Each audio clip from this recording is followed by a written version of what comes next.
What's up YouTube, Jeff back again, and today I'm excited because I'm doing a comparison between the Galaxy S10 and the LG G8. Now I've been using the LG G8 for about a week and a half here. LG sent out a review unit, so huge shout out to them. And today I'm going to do a video that I do very often when I get a new flagship in.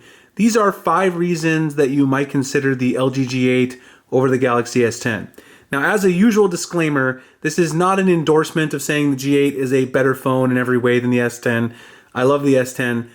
It's just that the G8's getting a lot of hate here out of the gate, and I want to point out 5 reasons that the G8 might be preferred for certain users over the S10. So let's get started. The very first reason is one that you guys kind of saw here at the top of the video, and that is the fingerprint sensor location. The LG G8 has a traditional capacitive scanner on the rear side of the device, just like they did last year for the G7.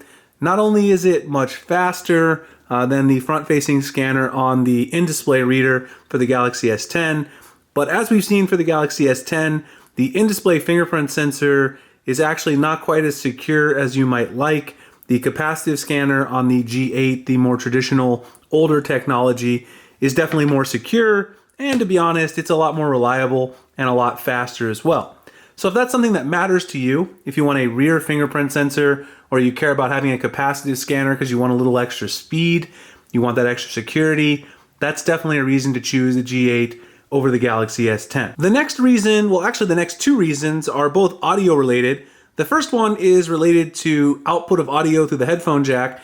Now the Galaxy S10 and the LG G8 do both have 3.5mm headphone jacks, which is a dying breed of phones in general. Android phones and both the iPhones have gotten rid of it at a really high clip.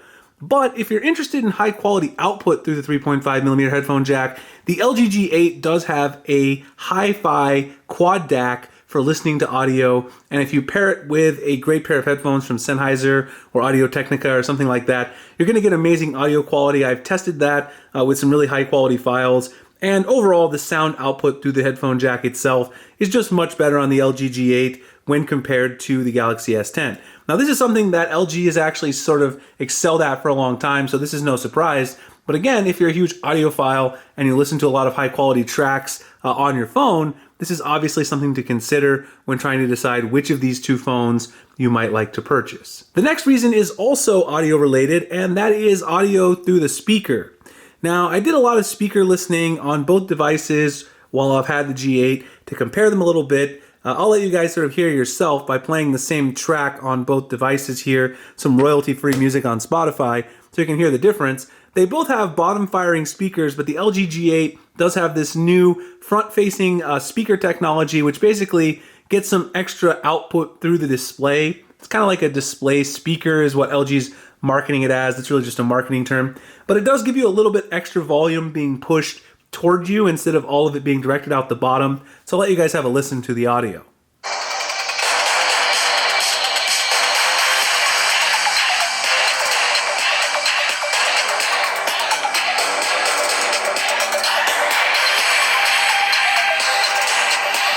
So that's the G8, and then let's play the same exact song on Spotify here using the Galaxy S10. Spotify wants to play it on there.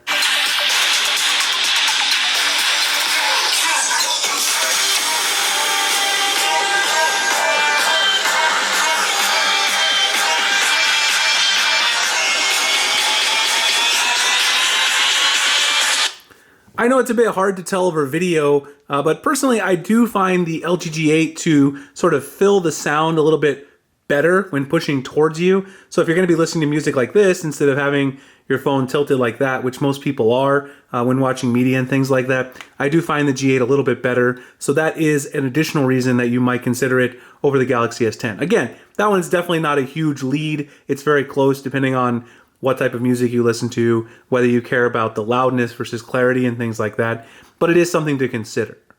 My 4th reason for considering the LG G8 over the S10 is just a design consideration. A lot of people out there honestly don't like the super curved display that Samsung puts on their devices. There's a couple of reasons. One, it makes the device really slippery. There's no doubt about that. And 2, it also makes it very difficult to find a good screen protector. Now, the LG G8 does have sort of little curved sides near the bezels, but the display is not completely curved over either side on the front. So this actually makes it a lot easier to find a screen protector and also things like that. It's not quite as slippery. Now this phone does have a really slippery back, I will tell you that. I don't know if there's something with the oleophobic coating or something, but in terms of the overall phone in hand, because of the curved sides, the Galaxy S10 just a little bit slipperier and easier to drop if you don't have a case, in my opinion. Now another reason you might consider for the design consideration, the Galaxy S10 does have a protruding camera bump on the back, while the LG G8's cameras are completely flat. So if you set your device down like this, you're not going to have sort of it rocking back and forth with the camera hump. Now again, the one on the Galaxy S10 isn't that large, but that is again something to consider if you're a minimalist and you want that completely flat. Okay, so 4 reasons so far about the hardware itself. The last one is about the price, and of course that's always a consideration for most consumers. The Galaxy S10 is come down in price a bit since it was launched, obviously, originally at $900. You can find one now on Swappa for about $725 or so, brand new. But the LG G8 has a great deal on a bunch of carriers here in the US. ATT is actually giving it away for free if you buy it on a payment plan and giving you a $200 Visa gift card. Even unlocked, this device is only $650. And in the past, LG devices have rapidly went down in price right after launch, so you'll probably be able to pick this up for around $450 or $500 pretty soon. Now, so cost is really a big factor. The performance is very similar. The LG G8 might be an appealing option because of that large cost differential. Anyway, guys, I hope you enjoyed the video. If you did, please like, comment, subscribe. Obviously, let me know which of these 2 devices you would choose below. And also let me know if you think any of the reasons that I've listed here are compelling or not. You can let me know in the comments. And I'll have a lot more LG G8 coverage coming, as well as Huawei P30 Pro and some other videos coming up soon. So I'll see you guys in the next one. Thanks a lot for watching.